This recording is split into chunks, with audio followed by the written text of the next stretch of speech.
Goalpost লক্ষ্য করে ফুটবলে সজোরে আঘাত, মুহূর্তেই চালে বল। সেই সঙ্গে চারপাশে উপস্থিত তরুণদের করতালিতে মুখর হয়ে ওঠে পরিবেশ।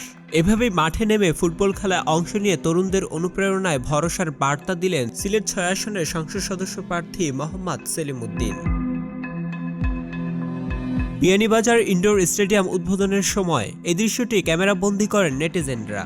উপস্থিত সবার অভিব্যক্তিতে স্পষ্ট, তরুণ প্রজন্মের কাছে আস্থা ও গ্রহণযোগ্যতার শক্ত অবস্থান তৈরি করে নিয়েছেন মোহাম্মদ সেলিম উদ্দিন। তরুণরাই আগামী দিনের ভবিষ্যৎ, তাদের মেধা বিকাশের সঠিক বিনোদন ও খেলাধুলার বিকল্প নেই। সুস্থ সমাজ গঠন এবং মাদকাসক্তি থেকে যুব সমাজকে দূরে রাখতে খেলাধুলা অপরিহার্য। এই বিশেষ থেকেই উন্নতমানের স্টেডিয়াম ও জিমনেশিয়াম নির্মাণের প্রতিশ্রুতি দিলেন মোহাম্মদ সেলিম উদ্দিন।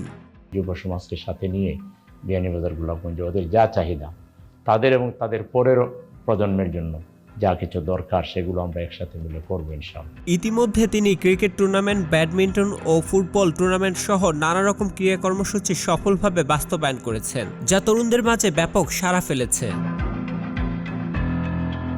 সেলিম উদ্দিন প্রতিশ্রুতি দিয়েছেন নির্বাচিত হলে গোলাপগঞ্জ ও বিয়ানীবাজার উপজেলায় উন্নতমানের খেলার মাঠ ও পর্যাপ্ত ক্রীড়া সরঞ্জামের সরকারি ব্যবস্থা নিশ্চিত করবেন। পাশাপাশি সিলেট ৬ থেকে জাতীয় ও আন্তর্জাতিক মানের খেলোয়াড় তৈরির লক্ষ্যে পরিকল্পিত উদ্যোগ গ্রহণ করবেন।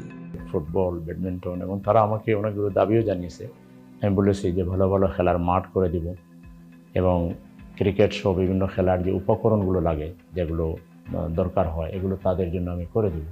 এবং যুব সমাজ অলরেডি আমার সাথে তারা দারুণভাবে মিশে গেছে।